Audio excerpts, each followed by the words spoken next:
Os espermatozoides que lutem. 1, 2, 3. Olá! Olá! Para o episódio de hoje, convidámos a doutora Edson Oliveira para nos dar a sua opinião sobre algumas questões relacionadas com o ramo da bioética na procriação medicamente assistida. Agradecemos desde já a sua presença, em nosso nome, em nome da professora Carmen e da Escola Secundária Emílio Navarro. Se calhar agora passava a apresentar-se um bocadinho, por favor. Ok, muito obrigado pelo convite, é um prazer falar destas coisas. Eu não sou, obviamente, especialista propriamente disto, sou simplesmente uma pessoa que, por questões de vivência pessoal, interessou-se pelo tema e leu algumas coisas e conversou com algumas pessoas que sabiam mais do que eu acerca disto. Portanto, meu nome é Edson Oliveira, sou neurocirurgião, sou também professor da Faculdade de Medicina de Lisboa e, basicamente, ou seja, a minha relação com a questão da PMA é por uma questão pessoal, ou seja, mesmo familiar, de ter participado ativamente num processo com várias, como digo, questões éticas e morais por trás que nos fez refletir enquanto casal bastante sobre o assunto. E, portanto, vai ser naturalmente nessa vertente que posso falar, não uma vertente propriamente de um expert da área, mas de alguém que se interessou e que de alguma forma elaborou bastante sobre este tema. A gente pode explicar um pouquinho aqui que o desenvolvimento científico do ramo da fertilidade permitirá a resolução de problemas dos casais estéreis, que levam também a problemas éticos, estudados na bioética. Portanto, a bioética é uma disciplina filosófica que reflete sobre problemas éticos que são originados pelos avanços técnicos e pela investigação científica nas áreas da medicina e da biologia. Vamos então dar início ao nosso episódio, onde procuraremos colocar algumas questões ao nosso convidado sobre a bioética, dentro do nosso tema, que é então a indução da fertilidade. Gostaríamos de começar por perguntar até que ponto é que acha que o ser humano tem a legitimidade de intervir num processo de procriação natural? Pronto, isso é uma pergunta com um grau de complexidade elevado, porque nós temos a perspectiva puramente científica, e a perspectiva puramente científica é de que, conforme a medicina foi evoluindo, nós fomos de alguma forma fintando as doenças e fomos de alguma forma também mudando para a frente e chutando para a frente a nossa esperança média de vida, e, portanto, a nossa esperança média de vida do ser humano tem vindo a aumentar nos últimos anos e deu um grande salto. Se nós olharmos para a esperança média de vida do final do século XIX para agora que está no início do século XXI, hoje em dia é habitual começar a ver pessoas com 100 anos, ou seja, algo que não acontecia há uns anos atrás, ou era pelo menos uma coisa mais excepcional, e isso resulta também muito dos avanços da medicina, em que cada vez mais as pessoas, quando morrem com 80 anos hoje em dia, já é visto como não morreu, já morreu cedo. Algo, como digo, que há uns anos atrás era considerado já uma pessoa muito velha. E, portanto, a medicina sempre foi a forma de o ser humano, de alguma forma, fintar as vicissitudes da vida e as doenças e os problemas de modo a conseguir estar cá mais tempo no nosso planeta, com qualidade de vida. E a questão da situação da procriação medicamente assistida mais uma vez, vai ao encontro disso. Porque se nós formos a ver, e numa perspectiva puramente darwiniana da questão, é só os seres mais adaptados é que conseguem procriar. E foi assim que a evolução, segundo Darwin, aconteceu de modo a que chegássemos a um determinado nível e o ser humano, como Homo sapiens sapiens, também nas suas várias vertentes de evolução, foi se adaptando a esta realidade. E foi adaptando a sua forma de estar ao espaço que o rodeia e vice-versa. Porque o ser homem, como na filosofia se diz, o ser humano é um homem práxico, não é? Portanto, o praxis, que é a adaptação vice-versa, a adaptação também do ambiente a si próprio, e não só a adaptação do homem ao ambiente. E do ponto de vista concreto, se nós formos a ver, a razão pela qual acontecem as infertilidades, a maior parte delas são problemas genéticos, não é? Muitos deles, ou seja, ou doenças que não eram conhecidas, como até há pouco, um dos grandes problemas da fertilidade, sobretudo do sexo feminino, é a endometriose, e a endometriose é uma doença que era relativamente desconhecida até há poucos anos, e sabe-se que é um dos grandes promotores da infertilidade, ou seja, que são no fundo a endometriose, que são focos de endométrio, ou seja, de tecido uterino, noutras zonas do corpo, que provoca a endometriose, provoca, no fundo, um estado inflamatório global que impede a anidação do embrião e, portanto, impede a sua procriação. Isto é uma versão mais simplista da doença. A doença é um pouco mais complexa que isso, mas pronto, uma versão simplista é isto que acontece. E também, naturalmente, tínhamos os casos de, por algum motivo, o homem não conseguir procriar, ou por uma baixa produção de esperma, ou mesmo quando há ausência de esperma, aí isso é impossível, porque aí não há gametas masculinos, mas numa situação, muitas vezes, que acontecia de diminuição da capacidade de produção de espermatozoides. E há outras razões. Agora é assim, se nós olharmos do ponto de vista puramente darwiniano, essas pessoas nunca poderiam procriar, porque não estão feitos para serem pais ou mães, porque a natureza assim o ditou. Ou seja, elas nunca iriam espontaneamente, ou muito dificilmente espontaneamente, iriam conseguir procriar. E, portanto, nessa perspectiva, ou seja, uma perspectiva puramente e muitas vezes a vertente religiosa aqui também bate muito nessa perspectiva, que é, do ponto de vista de capacidade de produção, se não existe, ou seja, Deus assim não o quis, não é? Ou seja, não há aqui uma, digamos, como que uma forma de negar essa situação. Mas, do ponto de vista religioso, isso até é bastante questionável, porque depois isso vai a outra parte, depois mais à frente poderei explorar. Mas nós podemos, se olharmos para a infertilidade como uma doença, puramente, quer dizer, não há razão para a medicina não promover essa capacidade. Ou seja, porque senão era o mesmo que eu dizer que não vou tratar um cancro. Porque, quer dizer, invariavelmente, se eu não fizer nada, vai matar a pessoa. O que a medicina fez hoje em dia, alguns cancros já se curam, outros aumentou-se a esperança média de vida deles. E, portanto, do ponto de vista puramente científico, não há razão nenhuma para, se a ciência permite que pessoas que não eram capazes de haver, de alguma forma, terem capacidade reprodutiva, possam ter, não vejo qual é a falta de legitimidade. Agora, como digo, se nós olharmos do ponto de vista de a natureza assim o quis, e a natureza assim promoveu que aqueles seres geneticamente, que têm uma determinada carga genética, não lhes permite promover a passagem dessa genética para gerações vindouras, há essa questão quase darwiniana disso. Mas, do ponto de vista puramente científico, não há razão objetiva para dizer que as pessoas não têm legitimidade de o conseguir. Dizer, porque a ciência assim o permite. Agora, do ponto de vista religioso, ou do ponto de vista mais conservador, é questionável a forma. Isso é que é a questão, e isso é uma pergunta que podemos depois, de alguma forma, mais à frente falar. Que é, a questão é, ok, é possível, agora como? E o como é que aí já nos coloca noutro patamar, que é o como. Okay? Aí já entram aí outras questões.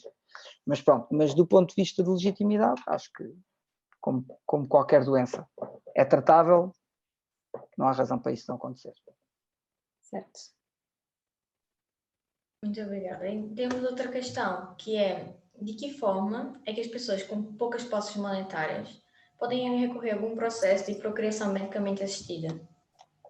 Sim, pronto. A questão aqui é esta. normalmente, o que acontece na procriação medicamente assistida é que as pessoas, hoje em dia menos provavelmente, mas até há uns tempos atrás, as pessoas acordavam tarde para o problema. Ou seja, os casais iam tentando,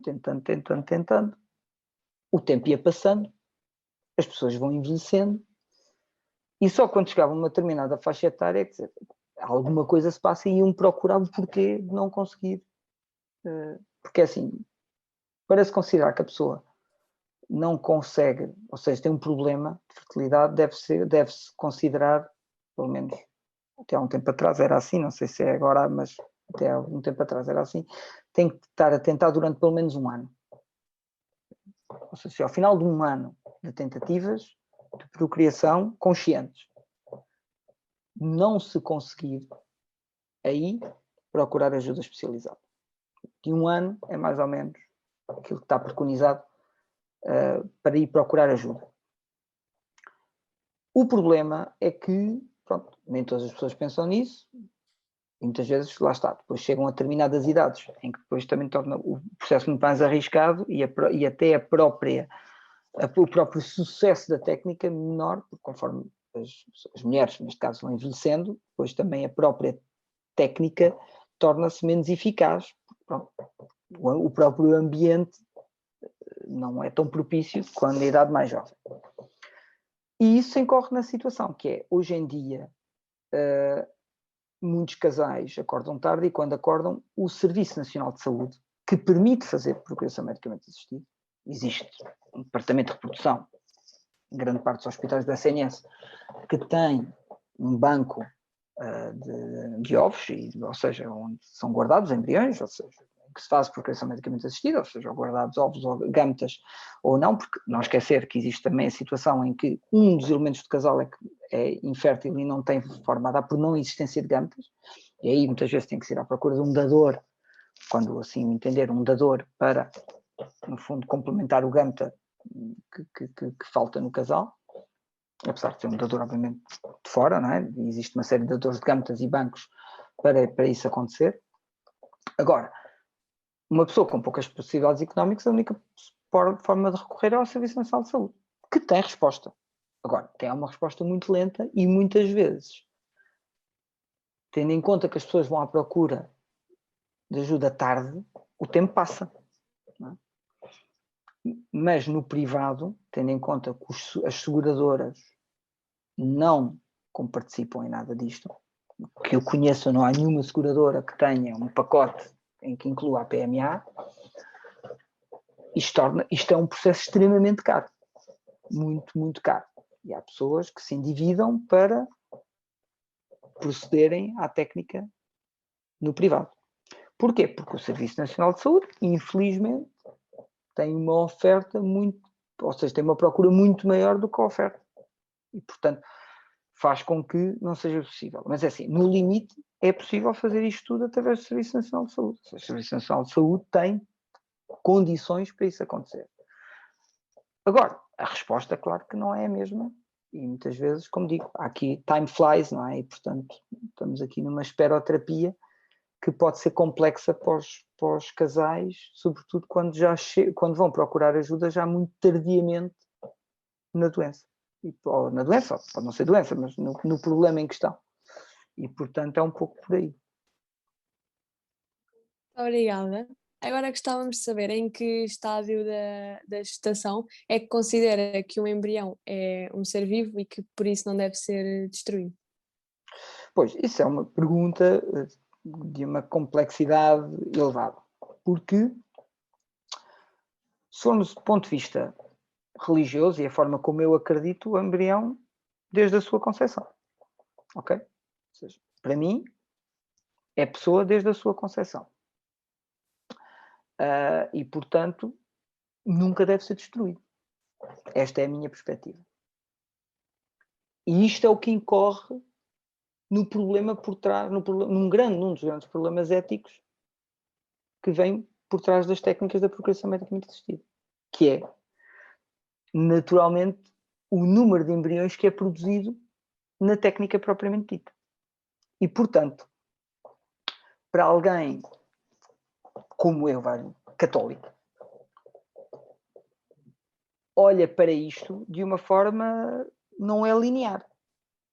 Porque é assim, por exemplo, na FIV, na fertilização in vitro, há uma hiperestimulação feminina, não é? Ou seja, uma hiperprodução é produzida e há uma hiperestimulação que é retirado óvulos e são retirados, obviamente, espermatozoides do homem.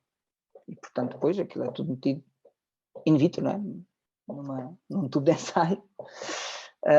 E dessa união, se pusermos lá 20 óvulos, naturalmente podem potencialmente sair 20 embriões. Claro que isso não é verdade, porque o que acontece é a maior parte dos embriões que são colocados, muitos deles depois não têm capacidade, ou seja, não são viáveis, digamos assim, porque eles depois vão se subdividindo, ou seja, e eles são de alguma forma congelados em forma, hoje em dia já é na forma de blastocisto, que é um pouco mais avançado, mas na altura em que nós fizemos era quando é uma mórula, portanto 6 a 8 células. E portanto, imaginemos de 20 óvulos podem surgir da fecundação e da fertilização in vitro mais de metade de embriões viáveis, ok? Se nós considerarmos, como eu considero, que a partir do momento em que há um embrião está ali uma pessoa, geneticamente independente, geneticamente diferente de toda a gente, aquele embrião, se lhe for dado as condições, pode transformar-se numa pessoa, ok? E, portanto, a complexidade por trás deste tema resulta exatamente nisso. Na produção de embriões, depois alguns extentários, e entramos aqui na questão da produção do o que fazer aos embriões extentários, porque são pessoas. Agora, se olharmos para aquele conjunto de embriões, não como uma pessoa, mas como qualquer coisa, porque eu não consigo perceber o que é que possa ser outra coisa que não uma pessoa em potencial, não é? Claro que depois entramos noutro nível, que é, por exemplo, a situação de porque é que o aborto é feito até às 12 semanas? Porque, teoricamente, até às 12 semanas, o embrião não sente. Não tem terminações sensitivas para o matarem. Que, objetivamente, é o que o aborto faz. E, portanto, eu compreendo que toda a gente olhe para isto, mas desta forma, assim, vamos pôr as coisas desta maneira. Eticamente pode-se ver isto de outra maneira, mas do ponto de vista puramente biológico é o que é. Ou seja, biologicamente é um ser vivo com 12 semanas que lá está. Se nós formos olhar, por exemplo, aquilo que alguns cientistas que refletiram sobre este tema falam, e eu falo de um que li sobre isso, que é o Carl Sagan. O Carl Sagan, por exemplo, escreveu um capítulo de um livro, que é o livro chama-se Um Mundo Infestado de Demónios, em que são várias crónicas, são vários temas. Um dos temas era o aborto e a fertilização, etc., estas questões. E, por exemplo, Carl Sagan só considerava que um embrião era uma pessoa a partir do momento em que tivesse atividade elétrica cerebral. Ou seja, uma atividade elétrica cerebral era a partir do momento em que era considerada uma pessoa. Que é aí entre as 16 e as 18 semanas. Portanto, para Carl Sagan, só é uma pessoa se tiver o cérebro estiver a funcionar. Ok? E, portanto, para Carl Sagan era só mais tarde. Agora, claro, com a questão, naturalmente, do aborto, da legalização do aborto, nem em todos os países, mas em alguns países, claro que teve que haver um cut-off, não é? Ou seja, nós não podemos chegar à versão de alguns estados dos Estados Unidos em que até aos 9 meses é possível abortar, porque enquanto não sair cá para fora, não é ninguém. Não é juridicamente ninguém. Porque depois há aqui a questão, que é um embrião tem entidade jurídica ou não? Isto já é outro tema. E a partir de quando? portanto, é assim. Essa pergunta tem várias respostas, dependendo da forma como a pessoa vê. Quando um católico, ou alguém religioso, porque a maior parte das religiões olha para isto desta maneira, alguém pelo menos com algum pendor religioso, olha para a situação de eu estou a produzir embriões, portanto estou a produzir pessoas, em larga escala. Aquilo que, por exemplo, nós fizemos foi o seguinte, posso dar o meu exemplo. Nós, aquilo que conversámos foi, ok, nós não vamos estar aqui a produzir gente para destruir. Portanto, ou para dar para a ciência, para a investigação, o que quer que seja. Ou para dar, porque é possível ser dador dos embriões, ou seja, dar a quem não consiga produzir embriões e dar, no fundo, dar um potencial filho a outras pessoas que não consigam ter uma capacidade de gestação. O que nós fizemos foi o seguinte.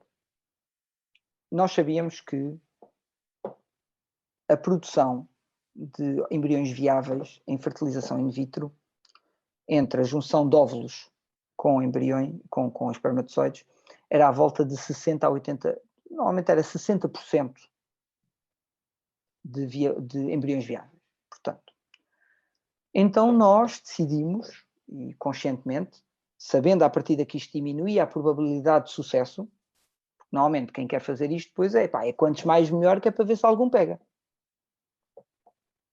Agora, para nós, que não olhávamos para isto desta maneira, aquilo que fizemos foi, nós, de alguma forma, limitámos o número de embriões, de ovos a fecundar, de óvulos a fecundar. E, portanto, nós, aquilo que pedimos para colocar dentro do tubinho, foram 10 ovos. 10 óvulos. Não mais do que isso. Sabendo à partida de que todos aqueles que fossem fecundados seriam sempre transferidos. Ok? Nós nunca iríamos deitar nenhum fora.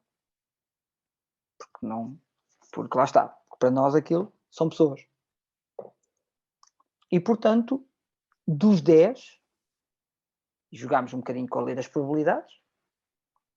Portanto, saberíamos que, à partida, 6 seriam viáveis.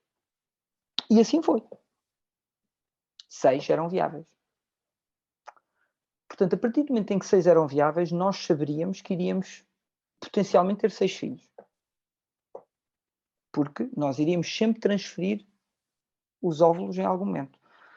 À primeira, ou seja, antigamente, agora é menos, nas novas técnicas já só se transfere porque é em forma de blastocisto.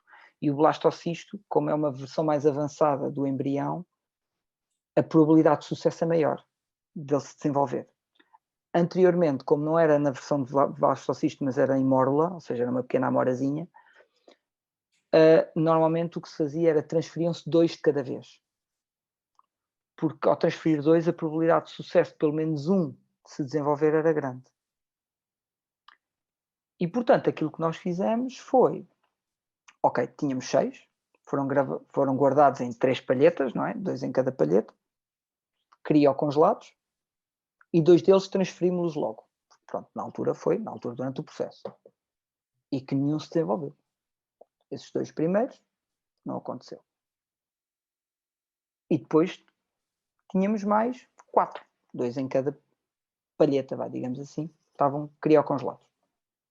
Esperámos mais um tempo e transferimos os outros 2.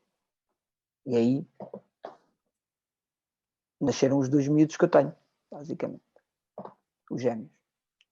Que nunca são gêmeos, a realidade é essa, porque no fundo aquilo são duas entidades que por acaso estavam na mesma palheta, porque objetivamente são 2 seres completamente independentes.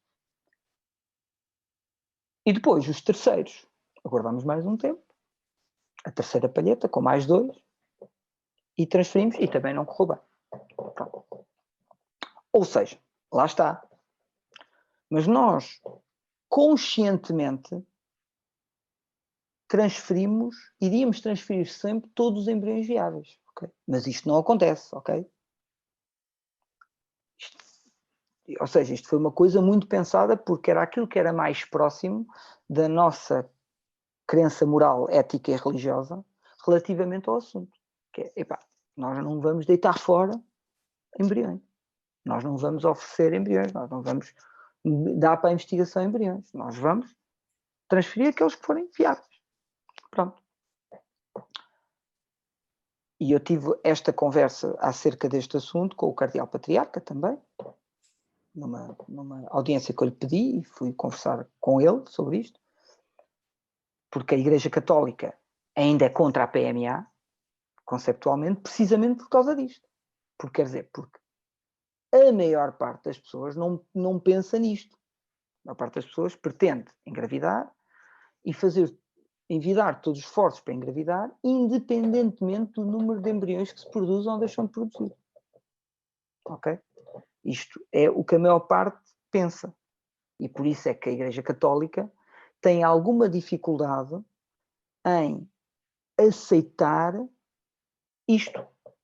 Porque conceptualmente, se acreditam que é uma pessoa a partir do momento da concepção, ou seja, a partir do momento em que o óvulo, o gâmeta feminino e masculino se juntam e transformam-se numa pessoa, não é? Ou seja, não numa pessoa, mas num embrião, uma potencial pessoa, não é? Naturalmente que a Igreja Católica não pode olhar para isto, ou seja, no fundo olharam para isto como nós olhamos, ou seja, que não é fácil digerir. Agora, claro que se isto fosse regulado desta forma que estamos aqui a falar, foi aquilo nesta conversa que eu tive com o Cardeal, se calhar haveria alguma abertura da Igreja Católica relativamente a isto. O problema é que depois isto é um negócio. Isto é um negócio. As clínicas ganham milhões com isto. E há pessoas que fazem dezenas de tratamentos para conseguir. E isto tem consequências naturalmente. Depois há o problema dos embriões extentários. O que fazer? Não é? O que a lei diz, a nossa lei, é que, passado algum tempo, eles serão destruídos. Ou oferecidos. Por decisão do casal. O casal é que decide o que faz. Estamos a falar de embriões que estejam congelados. O que fazer? E tivemos que assinar um papel a dizer que pretendíamos transferi-los e, portanto, não era nem para destruir, nem para dar a ninguém. Agora, percebem a complexidade da questão por trás disto. Isto é muito complexo. Se nós olharmos para isto do ponto de vista puramente frio e direto, pronto, é um embrião não é nada, enquanto não se desenvolver mais e, portanto, olha, vamos produzir o máximo possível. Eu tenho alguma dificuldade em olhar isto desta maneira, porque, quer dizer, aquilo é uma pessoa em potência sempre. Se lhe derem a oportunidade, ela pode se transformar em alguém. Mas pronto, por isso é que eu também sou contra o aborto, não é? Também, obviamente, senão, no fundo, vai tudo bater um pouco à mesma questão. Porque, naturalmente, não sou fanático em todas as situações, ou seja, naturalmente, acho que há situações em o aborto terapêutico, o aborto por malformação, etc. Claro que aí, como médico, também aceito, naturalmente. Agora, em situações puramente normais, quer dizer, tenho alguma dificuldade em matar um embrião até às 12 semanas, tenho uma grande dificuldade, porque aquilo não deixa de ser alguém. Agora, objetivamente, pronto, ou seja, a questão e a pergunta vai um pouco ao encontro disso, a partir de quando, como digo, a resposta tem estas várias respostas. Ou seja, podes ir ao extremo de o ser até aos 9 meses, como em alguns estados. Ou seja, enquanto não sair cá para fora, não é ninguém. E, portanto, no fundo, potencialmente pode-se abortar até aos 9 meses. E, portanto, ou seja, há os extremos da resposta, não é? Agora, eu sou do extremo oposto, ou seja, para mim, a partir do momento em que há ali um gâmeta feminino e um masculino juntos, potencialmente é uma pessoa e, portanto, temos que a tratar como tal. Ok, então nós estamos a começar a ficar sem tempo, portanto, se calhar Já vi que sim. íamos a passar para a última pergunta, que é, será que a caminhada pelas várias etapas que englobam a procriação medicamente assistida reforçam o amor e a intimidade entre o casal, ou será que a PMA, ao dissociar a procriação do ato sexual, consegue garantir que os filhos sejam fruto da expressão de afeto e de amor. Pronto, da mesma. Ou seja, o facto de ser uma prática laboratorial mais fria se torna menos íntima, ou se, pela sua complexidade, ainda o torna ainda mais íntimo. Não, isto é uma jornada, normalmente é uma jornada muito longa, e se o casal não estiver unido é muito difícil chegar ao fim da jornada, porque até haver um sucesso há vários insucessos. Eu mostrei, quer dizer, o meu é um exemplo, quer dizer, não foi à primeira, ok?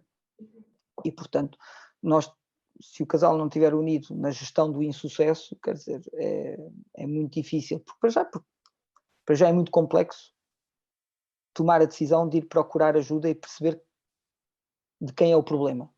Pode ser dos dois, pode ser só de um, pode ser de ninguém até, ok? Pode haver simplesmente um problema genético de incapacidade de produção por o que se faz muitas vezes a partir do terceiro aborto de um casal, tem que se fazer o cariótipo, ok? Tem que se fazer o cariótipo para perceber se há ali alguma associação genética incompatível, ou seja, serem geneticamente incompatíveis no casal. Agora, a decisão de procurar ajuda é uma decisão, tem que ser uma decisão a dois, não é? Uma decisão muito consciente, e é muito difícil, ou seja, depois não é fácil gerir quando se percebe, no fundo, de onde vem o problema, e não se pode agora culpabilizar, ou seja, depois tem que haver alguma união, que é de género, tipo, o problema é da mulher, ou o problema é do homem, se eles se culparem um ao outro, eu não sou pai, eu não sou mãe, por tua causa, quer dizer, se destrói qualquer casamento, não é? E portanto, eu acho que, como digo, não tenho experiência, e se calhar aí falando com alguém da área, poderão ter várias experiências relativamente a isto. A minha experiência é que não, ou seja, a minha experiência é que isto é uma coisa tão intensa e tão densa que de alguma forma une mais o casal. Une mais porque isto é uma caminhada muito, muito longa e com muitas etapas. E como digo, com muitos insucessos até chegar ao sucesso. O objetivo que é nascer alguém. E portanto, acredito que haverá casais que não aguentam isto e que se calhar até pode ser fator de separação, a situação. Acredito que isso seja passível acontecer, porque isto é tão intenso que eu acredito que há pessoas que não aguentam, ou até casais que se calhar o casamento pode não estar muito bem e tentam com a escapatória tentar arranjar como tentam utilizar um filho para de alguma forma reunir o casal, e muitas vezes estes processos, se enxertarmos um processo destes à mistura, pode ser o princípio do fim, porque, como digo, é preciso ter alguma capacidade mental para aguentar isto. Mas, como digo, eu acho que numa situação normal, digamos assim, de um casal que gosta um do outro e que quer ter um filho em conjunto como sinal da união, quer dizer, não é por ser desta forma que não diminui a criança, assim como não diminui a potencial criança, como não diminui o casal e a dinâmica familiar, isso. Mas acredito que haja situações dessas, acredito, porque o processo, como digo, é extremamente complexo e muito intenso, e psicologicamente é fácil uma pessoa ir-se abaixo durante as várias etapas do processo. Muito obrigada pela sua colaboração. Exatamente, ficamos por aqui então. Ok, muito obrigado. Obrigado pelo convite. Obrigada a nós, ao doutora Edson Oliveira, por ter estado connosco. E obrigada a todos os que nos ouviram até aqui. No nosso próximo episódio traremos um tema diferente sobre os mitos versus a realidade na fertilidade, e vamos deixar um link de um Google Forms na descrição, que agradecíamos que preenchessem se pudessem. E pronto, obrigada. Obrigada, beijinhos. Obrigada. Beijinhos. Aproveitamos para vos dizer que na quinta-feira, dia 6 de maio, pelas 11h15 da manhã, vai decorrer a nossa palestra que organizamos em parceria com o Centro de Genética da Reprodução, Dr. Alberto Barros, e convidámos o doutor e a psicóloga do centro, que se chama Juliana Pedro, para nos vir falar sobre algumas questões no ramo da fertilidade, e gostávamos que vocês se inscrevessem através do nosso Linktree, tem lá uma abertura, onde vocês conseguem clicar e preencher outro form, não o que eu disse há bocadinho, para poderem assistir então à nossa palestra. Muito obrigada a todos. Beijinhos. Beijinhos.